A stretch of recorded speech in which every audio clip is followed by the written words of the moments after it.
오늘 좀 제가 위치가 바뀌었습니다. 저쪽에 있다가 조금 이쪽으로 왔습니다. 왜냐하면 교회에 뭐 다는 아니지만 십자가가 그래도 우리 교회 가운데 이렇게 앞에 이렇게 걸려 있는 것이 크게 좀 교회에 더 어울리는 것 같습니다. 그러니까 살면서 어울리는 게 있습니다. 제가 애리조나 그 카우보이들이 많지 않습니까? 그래서 텔레비전을 보거나 아니면 또 실제로 이렇게 보면 이 카우보이 모자가 있어요.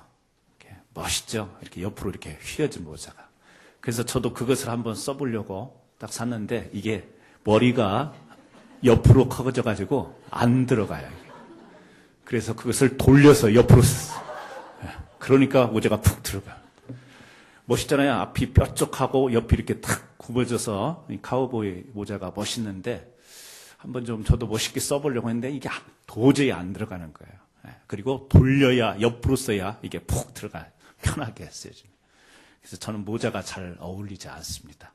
아무리 추워도 모자를 어울리지 않아서 쓸 수가 없는데 오늘 우리가 말씀 가운데도 우리 성도들에게 어울리는 것이 있습니다. 그 중에 하나가 뭐냐면 섬김이라고 하는 것. 그것이 우리 성도들에게는 참 어울리는 것입니다. 세상에 있는 많은 사람들도 그렇겠지만 이 세상에 많은 사람들이 살아가면서 이 섬김이라고 하는 것은 그렇게 우리가 믿음 안에 있지 않고서는 잘 어울리는 것이 아니지 않는가 그런 생각을 합니다. 오늘 누가복음 8장 1절에서 3절 말씀을 보면서 여러 여자가 섬기더라 이런 제목으로 오늘 여러분과 함께 은혜를 나누기를 원합니다. 예수님께서 공생애 3년 반쯤으로 그렇게 추정이 되는데 공생애 기간 동안에 갈릴리 지역에서 이 제자들과 다니시면서 사역을 하십니다.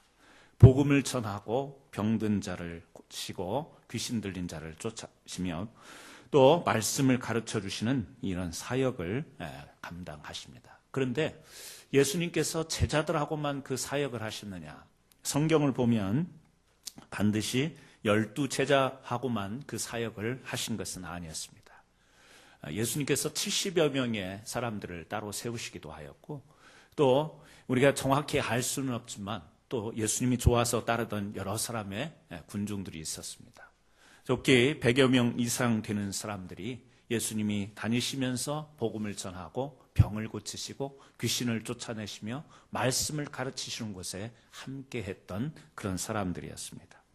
제법 많은 사람들이 예수님의 전도 사역을 따라다녔는데 이때에 다른 일을 하지 않고 전적으로 복음 전하는 일에 참여했던 많은 사람들을 뒤에서 물심양면으로 후원했던 사람들이 있었습니다.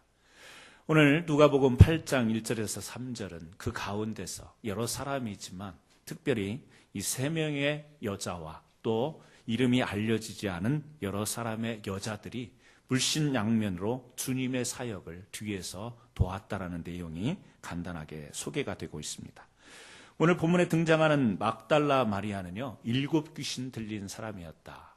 귀신이 하나만 들어도 참 어려울 텐데 7 귀신이 들렸다. 이스라엘 백성들에게 7이라는 숫자 완전 숫자죠. 그러니까 귀신 들린 정도가 아주 강했던 그런 여인이었습니다. 그런데 이 주님을 통하여서 그 귀신을 쫓아내고 자유함을 얻게 된 이 막달라 마리아. 또 소개되는 사람이 있죠. 요한나라고 하는 사람이 있습니다. 갈릴리를 지배하던 헤롯 안티파스의 이 재산 재정 관리 담당했던 이 구사라고 하는 사람의 아내였다. 그렇게 이제 소개가 되고 있습니다. 아주 그러니까 지위가 높은 그런 계층의 사람이었죠.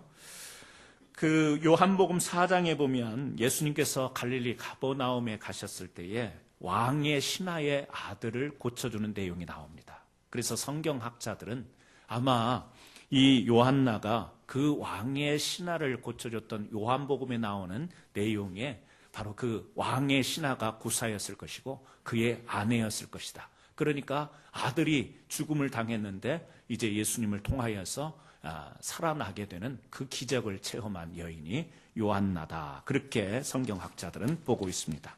또 한 사람이 나오죠. 수산나. 구체적으로 어떤 사람인지 소개가 되고 있지는 않습니다. 그의 이름의 뜻은 백합. 구체적인 내용은 알 수는 없지만 이 헌신에 그리고 섬김에 동참한 여인이었습니다. 그리고 이들뿐만 아니라 이름을 모르는 다른 여러 사람들, 여러 여자들이 함께해서 예수님의 전도 사역을 도왔다라는 겁니다. 유대인들의 전통에 의하면 여자들은 남자와 동등한 그런 지위를 갖지 못합니다. 동등한 인격적 대우를 받지 못했던 것이 사실입니다. 그런데 이 누가복음을 기록한 의사 누가는 바로 이런 점을 기록하고 싶었던 겁니다.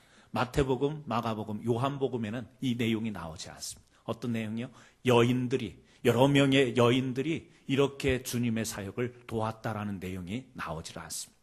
오직 누가복음에만 나오는데 이 기록자 누가는 그것을 이야기하고 싶었던 겁니다. 이름도 없이 뒤에서 그 당시 사회에서 남자들 중심으로 되어 있던 그런 사회 가운데서 이러한 여인들도 이름이 없이 뒤에서 숨은 봉사와 헌신을 하나님 앞에 하였던 사람들이었다. 이것을 강조하면서 이 8장 1절에서 3절의 짧은 구절을 기록하고 있습니다. 이렇게 예수님의 사역 배우기에 여인들의 헌신적인 섬김이 있었는데 왜 그들은 그러한 힘든 일에, 그러한 힘든 사역에 동참을 하게 됐을까? 어떻게 이렇게 온전한 헌신자들이 될 수 있었는가? 이것을 보면서 오늘 또 우리가 믿음으로 살아가면서 우리가 섬김과 헌신의 사람들이 될 때 바로 귀한 모델을 우리는 이 말씀 가운데서 찾기를 원합니다. 첫 번째는 이 여인들이 이렇게 뒤에서 헌신할 수 있었던 것은 치유받은 체험이 있었기 때문에 그렇다라는 것입니다. 오늘 2절 말씀에도 나오죠. 또한 악귀를 쫓아내심과 병 고침을 받은 어떤 여자들, 곧 7 귀신이 나간 자 막달라인이라 하는 마리아와 소개가 되고 있습니다. 자, 여기에서 하고 있는 것이 뭐죠? 악귀를 쫓아내심과 병 고침을 받은 어떤 여자들과 7 귀신이 들렸던 막달라 마리아, 다 보였어요? 삶 가운데에 고통이 있고 어려움이 있고 아픔이 있었던 사람들입니다. 그런데 그들이 어떻게 됐습니까? 예수님을 만남으로 인하여 치유되었습니다. 회복되었습니다. 자유함을 얻게 됐습니다. 그것이 이유가 되어서 그들은 이제 상처가 회복이 되고 아픔이 회복이 됨으로 인해서 주님 앞에 전적으로 헌신할 수 있는 사람으로 됐다라는 것이죠. 자신의 한계를 경험할 수밖에 없었는데 하나님의 은혜가 아니면 온전하게 살아갈 수 없었는데 하나님의 은혜가 있었기 때문에 이제 다시금 회복과 자유의 삶을 살 수 있는 이 감사의 능력을 가지고 이제 헌신하게 됐다라는 겁니다. 오늘 그렇습니다. 우리가 하나님의 일꾼이 되고 섬김과 헌신을 할 수 있는 것은 치유받은, 우리가 회복되는 은혜에 대한 감격적인 경험이 있을 때 진정한 우리가 헌신, 봉사, 섬김을 할 수 있다는 겁니다. 우리가요, 모든 사람들이 다 하나님의 은혜를 경험하지만 그러나 내게 마음속에 잊을 수 없는 하나님의 특별한 그 은혜에 대한 감격과 그 하나님에 대한 은혜에 대한 감사가 있을 때 우리가 진정으로 헌신할 수 있다는 겁니다. 이 예수님께서 이 사람들과 질문하는 가운데에 사람들이 그런 질문을 합니다. 우리가 어떻게 하여야 하나님의 일을 할 수 있겠습니까? 우리가 어떻게 해야 하나님의 일을 합니까? 어떻게 해야 우리가 하나님 앞에 봉사하며 헌신하는 일을 할 수 있겠습니까? 그때 예수님께서 요한복음 6장에서 그런 대답을 하십니다. 하나님의 보내신 자를 믿는 것이 하나님의 일이니라. 하나님을 보내신 자를 믿는 것이 바로 하나님의 일이다. 그렇게 이야기합니다. 우리는 은혜 받고 또 때로는 은혜와 상관없이 교회에 일을 하기 원하고 신앙생활 가운데서 또 일에 동참하기를 원합니다. 그래서 주의 일이 무엇일까? 교회의 일이 무엇일까? 우리가 많은 생각도 합니다. 그런데 성경은 원천적으로 이야기하는 것이 뭐가 일이라고 이야기를 합니까? 요한복음에 보니까 하나님을 믿는 것, 하나님의 아들인 예수 그리스도를 믿는 것이 하나님의 일이다. 이렇게 말씀하시는 것을 우리가 볼 수 있습니다. 여러분, 교회는 1차적으로 우리가 일하러 모이는 것이 아니라는 사실입니다. 이것을 우리는 기억을 해야 됩니다. 1차적인 것은요, 우리가 주님 앞에 나와서 우리의 죄를 하나님 앞에 다 고백하고 주님으로부터 이 죄 사함을 받으면서 우리가 주님의 은혜 가운데 나아가는 것, 이것이 우리에게 1차적인 것입니다. 다시 말하면 우리가 하나님으로부터 의롭게 되어지며 새로운 믿음의 사람으로 거듭나게 되는 것, 이것이 바로 우리가 하나님 앞에 나와서 1차적으로 해야 될 일이라고 하는 것입니다. 하나님은요, 우리가 많은 봉사와 헌신, 수고하는 것 기뻐하십니다. 또 그렇게 하기를 말씀 가운데서 권면도 하십니다. 그러나 가장 중요한 것은 하나님의 은혜를 경험하지 못하고 하나님은 그렇게 요구하시는 하나님이 아니시라는 것. 내 마음속에 구원의 감격이 없고 내 마음속에 하나님의 은혜에 대한 그런 감격이 없으면서 일만 하기 위해서 오는 이 자체는 그것은 아니라는 사실이에요. 여러분, 오늘날 교회가 많은 일들을 요구합니다. 교회에 할 일들이 많이 있습니다. 손들이 얼마나 많이 필요한지 모릅니다. 그러나 그 일에 우리가 참여하게 되고 우리가 협력하게 된다 할지라도 우리가 잊지 않아야 될 것은 뭐냐면 하나님 앞에서 내가 은혜가 체험되어져야 된다라는 것. 내 안에서 예수 그리스도가 살아 움직이고 그 주님의 역사하심이 나를 움직이게 할 때, 그때 교회 일을 할 때 그 일에 대한 사역의 열매가 온전하게 맺혀진다라는 거지. 세상에서 우리 전문적인 지식이 있습니다. 세상에서 전문적인 기술이 있기 때문에 그런 것을 다 동원하면 교회는 잘 돌아갈 수 있을 것입니다. 그러나 교회는 회사가 아니고 교회는 어떤 조직이 아닙니다.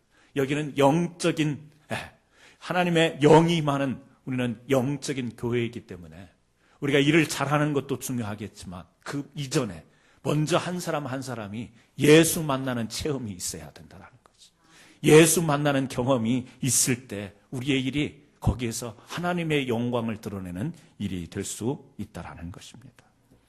여러분, 오늘 우리가 주님 앞에서 열심히 헌신하고 봉사하고 섬기라는 요구를 많이 듣습니다.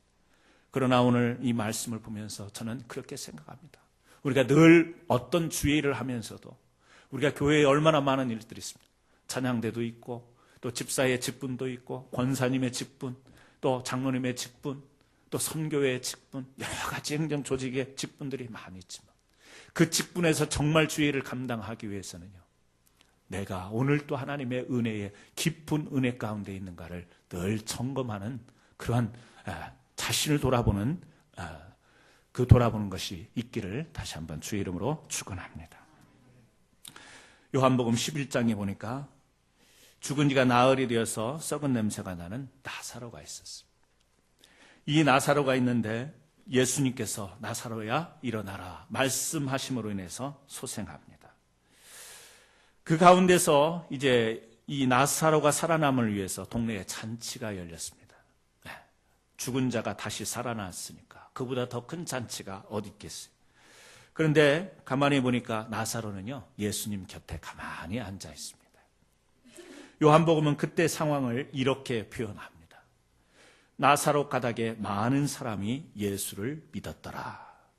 자, 나사로가 한 일은 뭐였어요? 이 말씀 자체만 놓고 보면 나사로가 한 일은요, 아무것도 없습니다. 예수님께서 죽은 나사로를 일으켜 세우시고, 그리고 지금은 사람들이 막 좋아하고 기뻐하면서 잔치가 열렸을 때는 나사로는 아무것도 하지 않고 예수님 옆에 앉았어요. 그런데 이 까닭으로 인해서 믿는 자들이 많아졌다라고 성경은 증거하고 있습니다. 여러분, 이 말씀을 통해서 우리가 생각해 볼 수 있는 것이 있어요. 나사로가요, 지금 살아나서 많은 일을 한 게 아니에요. 간증하는 것도 없어 보입니다. 많은 사람들에게 설득하고 전하는 것도 없어 보입니다. 그런데 성경은 뭐예요? 나사로 까닭에. 어떤 까닭이었어요? 체험을 한 거예요. 어떤 체험? 주님이 죽은 나사로를 일으켜 세워주신 그 은혜를 체험한 것. 그 은혜를 체험한 것밖에 없는데, 그 은혜를 체험하고 예수님 옆에 앉은 것밖에 없는데 그 까닭으로 인해서 믿는 사람들이 많아졌다, 이 이야기를 하지 않습니까? 여러분, 우리가 많은 일을 해서 그 일의 수고의 열매를 맺는 것이 당연하지만 오늘 본질적으로 들어가 보면 하나님께서 우리가 어떤 일을 해야 교회가 어떤 일을 해야 하나님의 나라가 확장되는 것은 아닙니다. 하나님이 못하셔서 우리에게 일부분을 맡기시고 부탁한 것이 아니라는 사실이에요. 나사로를 보면서 죽은 우리들, 죄악 가운데서 죽은 우리들, 그러나 하나님의 은혜로 이제 의롭게 되고 우리를 의인 삼아주시고 하나님의 자녀 삼아주셔서 이제는 옛 생각을 하면 정말 부끄럽고 창피할 것밖에 없는 그 내용을 갖고 있는 우리들, 조용히 묵묵히 그냥 주님 옆에서 묵묵히 있는데 그러한 은혜를 체험한 우리 때문에 우리의 까닭에 믿는 사람들이 더해지는 역사. 왜요? 하나님의 은혜의 체험이 바로 하나님께서 우리에게 주시는 그 은혜가 다른 사람들에게 바로 동기부여가 되고 믿음으로 인도할 수 있는 능력이 되기 때문에 그런 것입니다. 때로는요, 우리가 뭘 많이 한다고 해서 거기에서 하나님의 나라가 역사가 이루어지는 게 아니에요. 뭐죠? 하나님의 은혜를 간직할 때 하나님의 역사는 시작되는 줄 믿으시기 바랍니다. 나는 전도도 못해요. 나는 말도 못합니다. 나는 몸이 건강하지 못하고 나는 연로하여서 힘도 없어서 교회에 어떤 힘이 되지도 못합니다.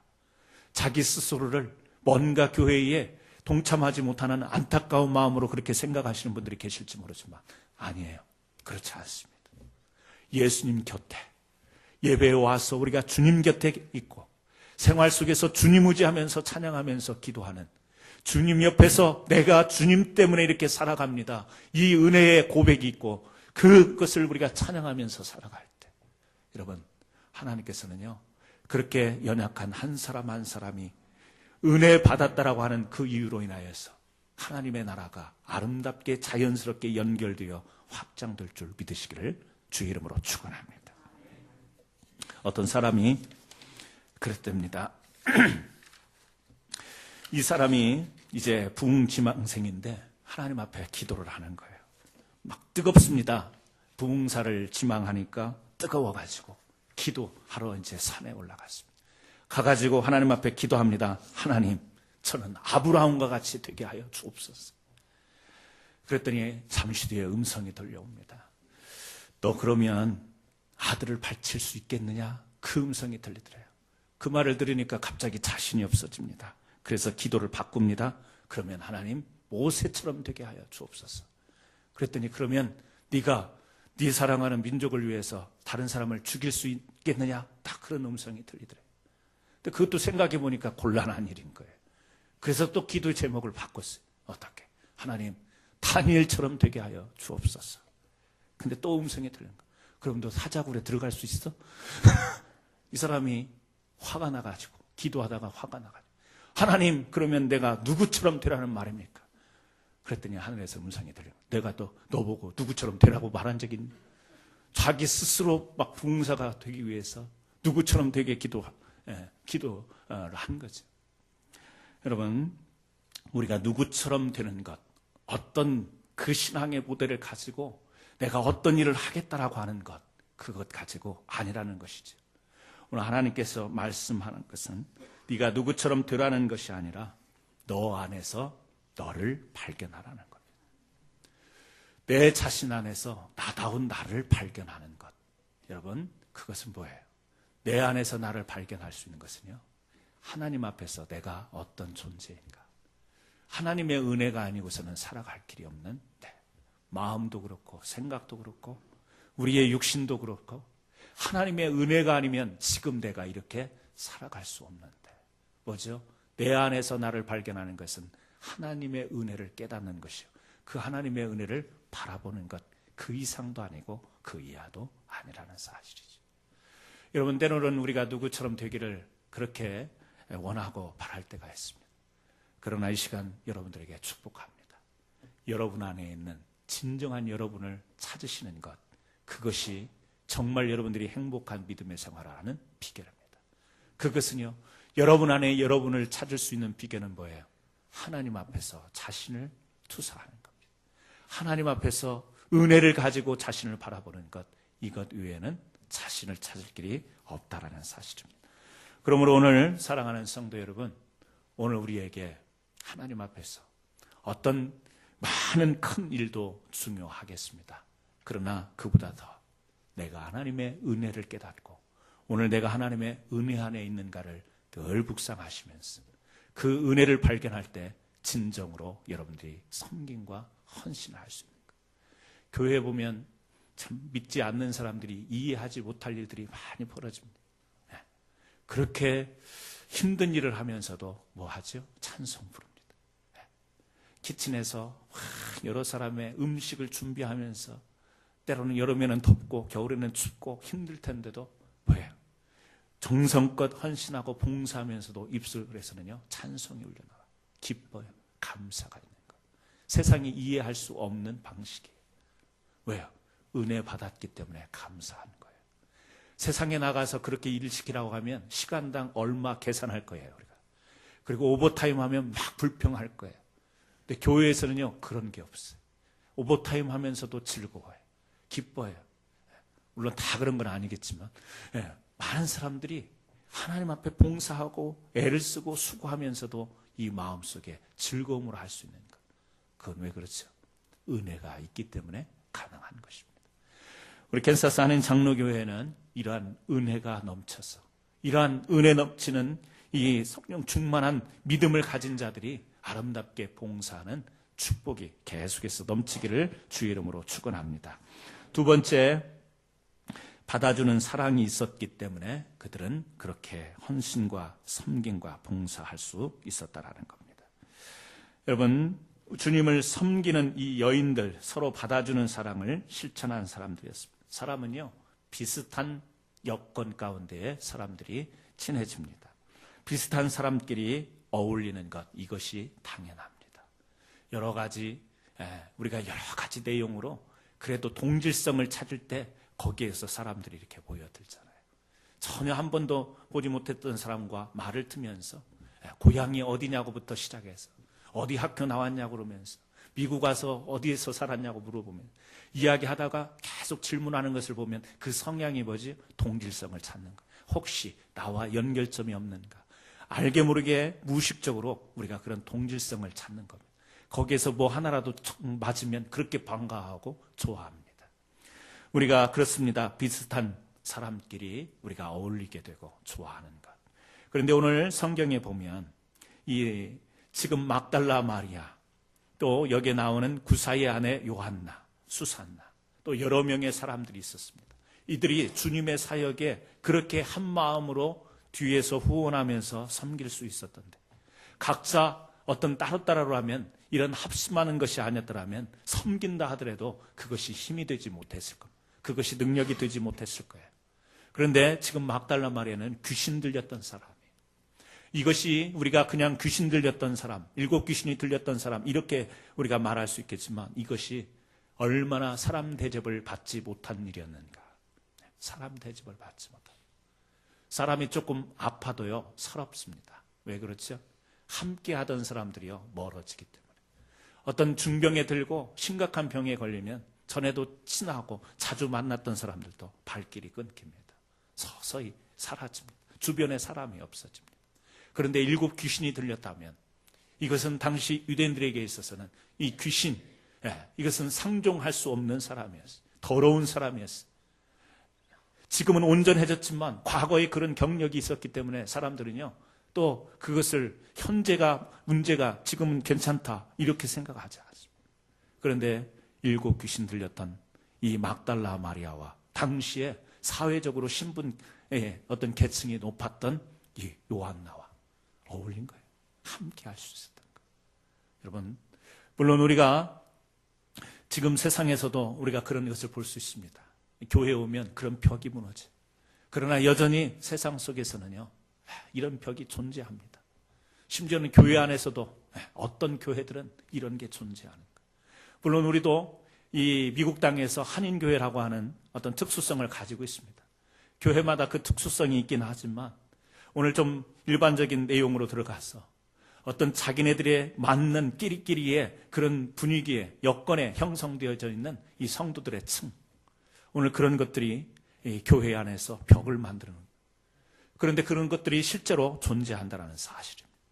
모르겠어요. 우리 교회에서는 그런 벽을 여러분들이 느끼시는지 모르겠지만 제가 볼 때는 그런 것이 우리 교회는 없는 것 같아서 참 감사합니다. 아멘?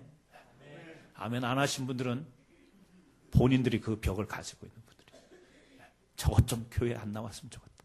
저것 좀 우리 교인이 아니었으면 좋겠다. 아멘 안 하신 분들은. 할렐루야. 네, 아멘. 아멘 소리가 그래도 작아요. 여러분, 끼리끼리 사회에 가면 그렇습니다. 오늘날 같은 노예 신분이 없고 오늘날 같은 어떤 신분 계급 사회가 아님에도 불구하고 눈에 보이면서 또 눈에 보이지 않는 곳에서 층이 있어요. 계층이 있습니다. 계층이 있다라는 것은 뭐지요? 차별이 있다라는 거예요. 그런데 오늘 주님을 섬긴 이 여인들을 보니까 합심한 겁니다. 물론 여러 가지로 볼 때 함께 하기가 참 어려운 성격이었겠다. 내용적으로 볼 때. 그런데 함께 한 거예요. 여러분, 하나님의 은혜를 받은 사람들은 벽이 무너지게 돼 있습니다. 전에 우리가 가졌던 시각이 깨지게 돼 있습니다. 전에 가지고 있던 사고가 깨지게 돼 있는 거예요. 어떻게 해요? 은혜 안에서 은혜 안에서 모든 것들이 다 무너지게 돼 있어요. 그리고 무엇만 바라보죠? 주님의 영광. 복음이 전파되어서 하나님 나라가 확장되고 영혼들이 돌아오는 이 영광된 사역, 그것만 보이는 거예요. 그래서요, 신분이 차이가 있고 외모 차이도 있고 문화의 차이가 있어도 그들은 협력할 수 있는 겁니다. 여러분, 이 아름다운 협력의 역사가 바로 은혜 받은 자들을 통해서 이루어질 수 있는 거예요. 그래서요, 서로를 용납하는 거예요. 서로를 이해하는 거예요. 서로의 아픔을 나누는 겁니다. 그런 가운데서 주의 일을 우리가 같이 해나갈 때 그 일이 정말 아름다운 일이 되지 않겠어요? 그래서 로마서에서 강조하고 있는 내용이 있습니다. 오직 믿음으로 구원을 받는다라는 내용은 믿음 신앙적인 내용도 있지만 사회적인 의미도 있습니다. 왜? 당시에요, 유대인은 소수였어요. 이방인들은 또 로마 교회는 이방인들은 많았습니다. 어떻게 보면 유대인과 이방인이라고 하는 그 구별이 있었는데 그 구별을 해결했어야 돼요.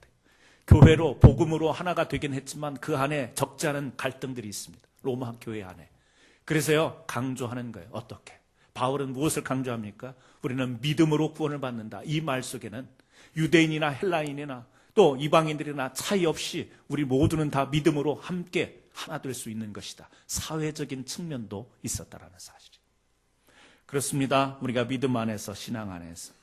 그래서요, 교회, 세상에서 존귀한 대접을 받던 사람이 교회에 와서는요, 주차 봉사도 하고 설거지도 하고 여러 가지 봉사할 수 있는, 사회에서는 여러 가지 천대를 받고 서럽고 힘들었던 사람이 교회에 와서는요, 존대받을 수 있는 거예요.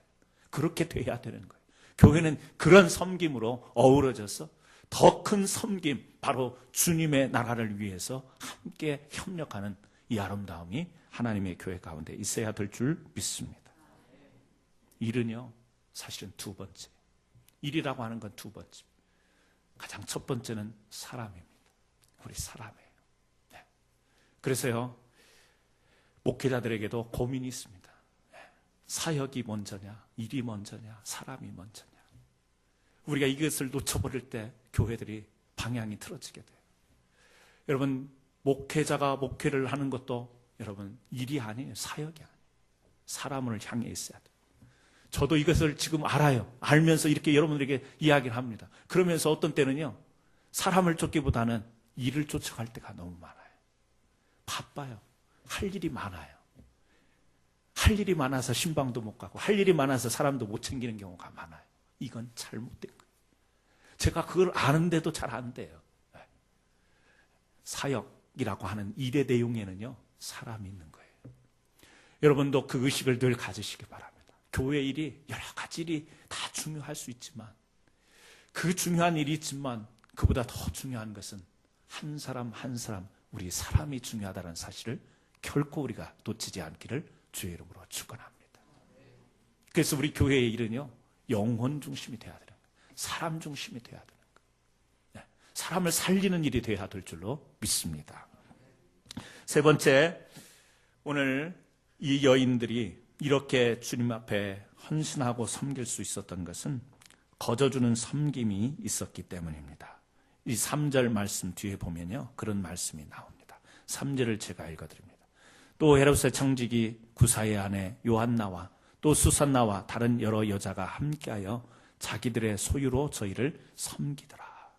자, 여기에서 무슨 말이 나옵니까? 자기들의 소유로 저희를 섬겼다. 이 여인들이 소유가 있었다면 얼마나 있었겠어요? 이 여인들이 가졌으면 얼마나 가졌겠습니까? 또 가정적으로 남편들이 있는데 여인들이 따로 남편과 상의하든 상의를 못하든 이 물질을 사용할 수 있었다면 얼마만큼 사용할 수 있었겠냐라는 거예요.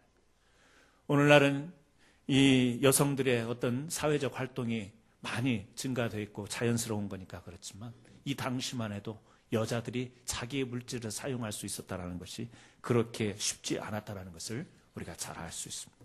그런데요, 그것을 내어놓고 섬기고 또 사역을 뒤에서 후원했다라는 겁니다.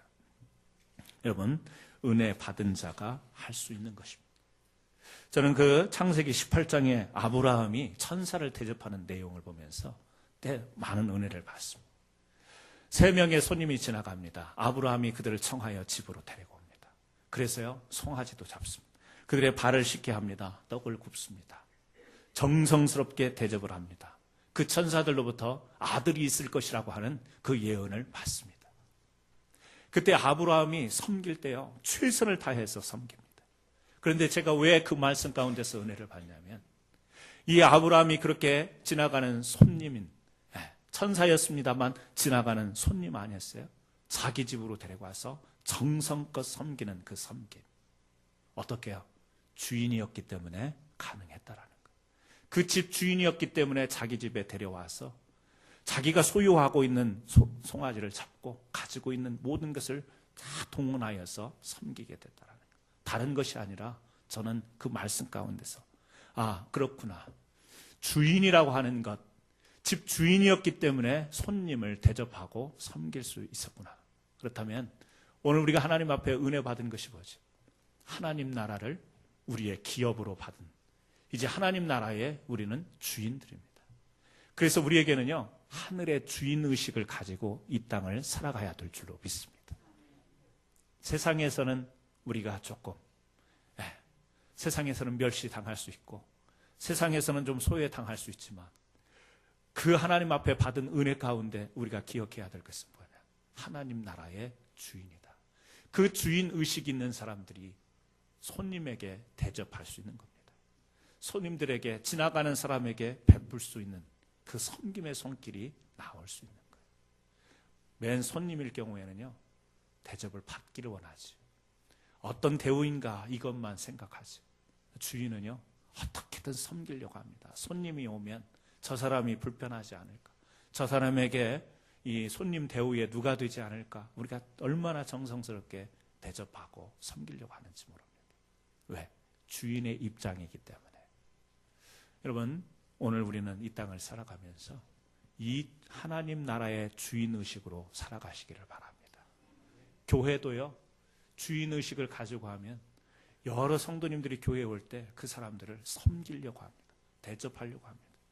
저 사람이 또 나와야 되고, 저 사람이 우리 교회에 정착하기를 바라고, 저 사람이 우리 교회에서 은혜 받기를 원하고, 우리와 함께 신앙생활하기를 원하고, 뭐죠? 주인의 의식을 가진 사람들은요, 그래서 섬기는 거예요. 자기는 불편하고, 자기는 피곤하고, 자기는 가진 것이 없어도 모든 것을 동원해서 그렇게 섬기려고 합니다. 누가 교회의 주인이에요? 물론 신학적인 의미로 주님이, 하나님께서 우리 교회의 주인이시지만, 주인 의식을 갖는 사람들이요, 그 교회 내 주인의 섬김을 우리가 행하게 된다는 거예요. 여러분, 저는 우리 교회에 이런 섬김이 있었으면 좋겠습니다. 어떤 섬김이요? 다 하나님 나라의 주인의식을 가진 사람들. 그래서 주인은요, 스스로에게 불평하지 남에게 불평을 못하는 거예요. 집이 어지러져 있으면 누구한테 불평해요? 집 주인끼리는 불평해요. 남편은 아내에게, 아내는 남편에게 컴플레인. 그런데 그 다 주인이잖아요. 근데 누구 손님이 왔는데 집이 어지러져 있어요. 손님한테 주인이 그럴 수 있어요? 집이 왜 이렇게 이 모양 이 꼴이에요? 도대체 왜 이렇게 집이 지저분해요? 막 이제 온 손님한테 자기의 집이 지저분한 걸 그 손님한테 탓할 수 있냐? 아니죠. 자기 탓. 내가 좀 미리 치울 걸. 내가 좀 깨끗이 정리하고 살 걸. 그러다가 조금 화가 나면 이제 남편에게 뭐 하냐고, 집에서 살림도 안 도와주고 막 그러면서 이제 불평하지만 다 주인끼리예요. 여러분, 주인의식을 가질 때 내 자신에 대해서 컴플레인은 있을 수 있습니다. 그러나 다른 사람에게 있지 않습니다. 근데 교회에서요, 뭐예요? 주인의식이 없으면 서로 간에 뭐예요? 남의 탓하고 책임 묻고, 네가 해야 될 일이고, 이것은 뭐 때문에 잘못되었고, 뭐예요? 가만히 보면, 그런 모습을 보면 하나님 나라의 주인의식이 아직까지 없구나. 여러분, 제 말이 틀린 말일까요? 오늘부터 보겠습니다. 여러분들이 얼마만큼 이제 교회에 컴플레인 하는지. 네. 우리 교회는요, 하나님 나라의 주인들, 그 주인들이 모여서 하나님 나라의 확장을 위해서 함께 기도하고 땀을 흘리며 수고하는 믿음의 공동체 되기를 주의 이름으로 축원합니다. 그래서 가장 중요한 것은요, 우리의 의식을 심어야 돼요. 우리의 믿음의 의식을 분명히 해야 됩니다. 교회 와서 열심히 일하지만 그 열심히 일하는 것 때문에 시험 드는 사람이 또 많아요. 열심히 일하는 것 때문에 시험 드는 경우 여러분 없어요? 있습니다.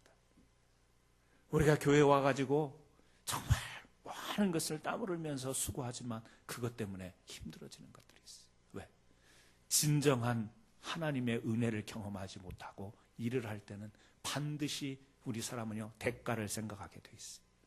내가 이만큼 수고하고 땀을 흘렸으니까 이만큼 돌아와야 되고 인정받고 칭찬받아야 된다는 것이 은혜를 떠난 사람들의 당연한 논리인 거예요.